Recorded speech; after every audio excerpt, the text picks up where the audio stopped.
Sup, chooms, how y'all living? Hope everything is Nova and you're all having a preem week. So, I've got some really good news today, my fellow hair loss witchers. It turns out that we have a new treatment for hair loss that is so effective, it can take a scalp that is completely bald and restore it to a completely full head of hair. I kid you not. Furthermore, this isn't just some theoretical treatment. No, this is a treatment that just got FDA approved this month, in fact, and it is called Baricitinib, which goes by the trade name Olumiant, and in fact, you can even get a prescription for it today and buy it because it was previously approved for the treatment of arthritis. That's right, we now finally have a treatment that can completely reverse hair loss.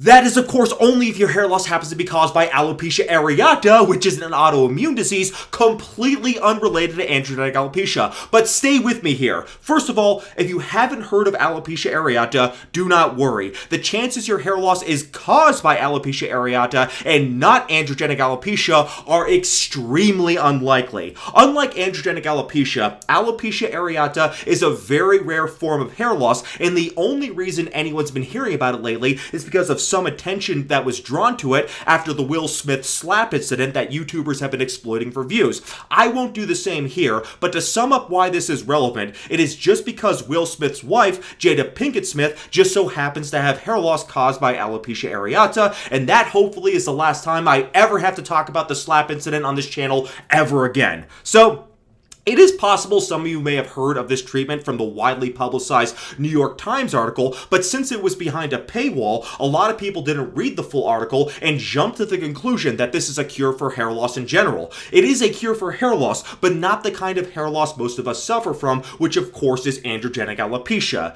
So, admittedly, that is a bit of a disappointment, but we do know at least that minoxidil is confirmed to work through a mechanism that doesn't involve suppressing androgens, so is there any possibility that this new treatment may help for other kinds of hair loss like androgenetic alopecia? Well, like I said, the drug the New York Times was talking about is called Baricitinib, and what it is a classification of drugs known as JAK inhibitors. Now, I did a video on JAK inhibitors and hair loss that I'll link below, but the short story is that JAK inhibitors are drugs that were developed originally to treat arthritis because they block what is called the JAK or JAK pathway, which is a signaling pathway in cells that mediates the effects of inflammation. You may be familiar with another signaling pathway which is called the WNT-Wnt pathway, which is important in androgenetic alopecia because it helps trigger the hair growth cycle.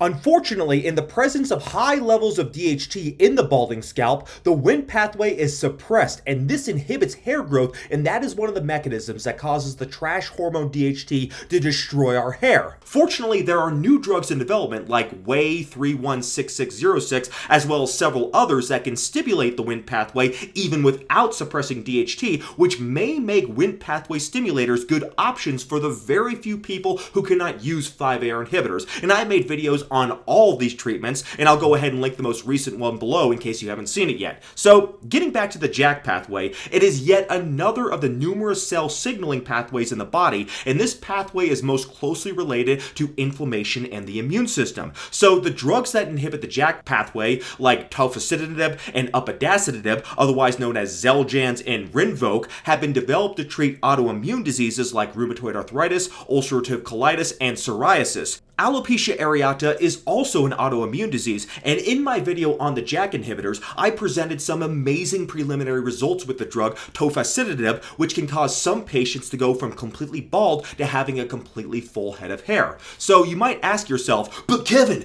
can these drugs work for androgenetic alopecia too? Well, like I showed in my video on JAK inhibitors, there is some mouse study evidence which shows that JAK inhibitors might be non-specific growth stimulants similar to minoxidil. There is even a phase 2 study on the JAK inhibitor drug ATI 50002 where preliminary results seem to indicate it might work for androgenetic alopecia and not just alopecia areata. But the New York Times article I mentioned is specifically about the drug Baricitinib, which is already FDA approved for arthritis, and the study looked at the drug's effects in people with just alopecia areata. Now, this drug might possibly sound familiar because during the height of the COVID pandemic, the FDA granted granted emergency use for this drug for the treatment of COVID infections. That was controversial at the time because there was criticism that the FDA approved the drug before releasing all the data on it, and also because it was so expensive. So I don't know if it's used much for COVID treatment anymore, but that's besides the point here because we're just interested in the results for the drug on hair loss.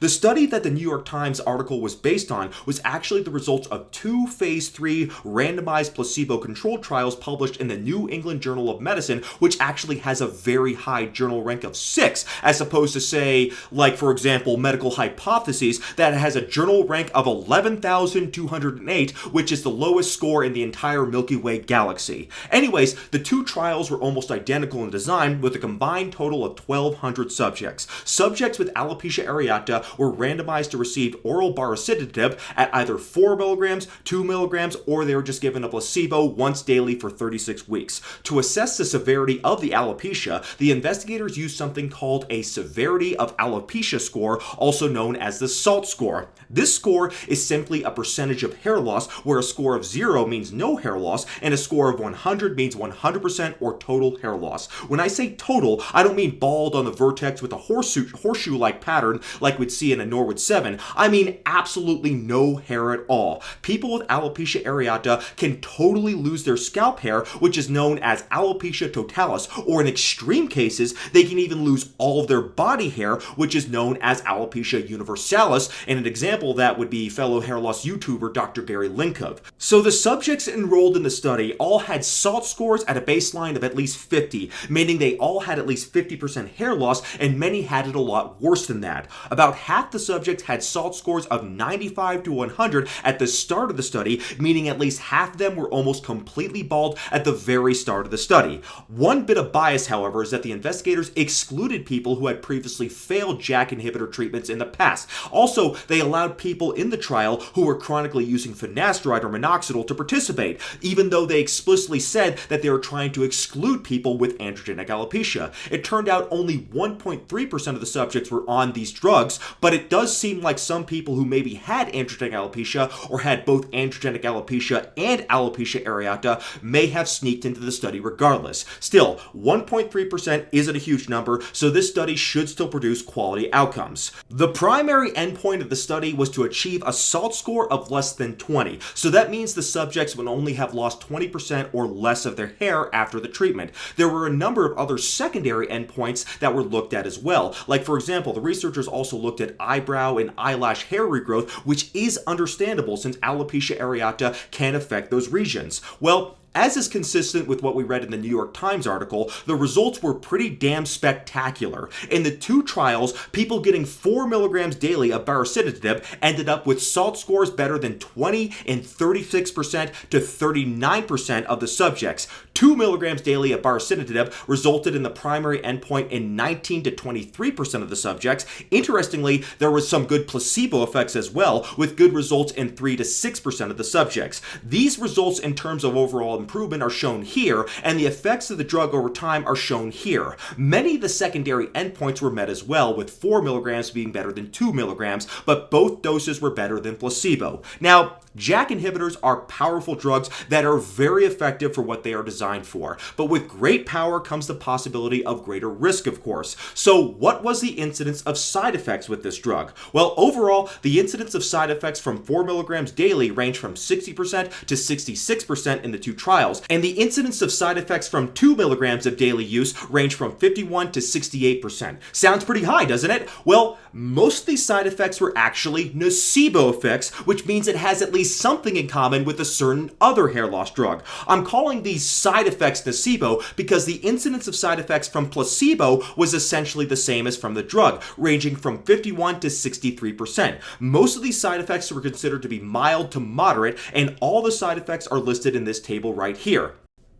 So since these type of drugs affect the immune system, you might expect these drugs will increase the risk of infections. As it turns out, there was a slightly higher incidence of urinary tract infections and acne with baricitinib than with placebo, though there were no severe infections. Interestingly, the drug caused increases in both LDL bad cholesterol as well as HDL good cholesterol, which might make it contraindicated in people with pre-existing heart problems. Also, creatine kinase, which is a muscle enzyme, was slightly increased as well by the drug, but who cares? So overall, overall, this is very good news for people with alopecia areata, and with such good research, it's no wonder the FDA approved the drug for this indication. It probably works so well in people with alopecia areata because it is an autoimmune disease, and the JAK pathway is very involved in the immune response of the body. But like I said, there is some data that this drug might be useful for other causes of alopecia, including androgenic alopecia, and fortunately there are some ongoing studies going on as we speak, so I would not rule out the potential of JAK inhibitors as a viable treatment for androgenic alopecia.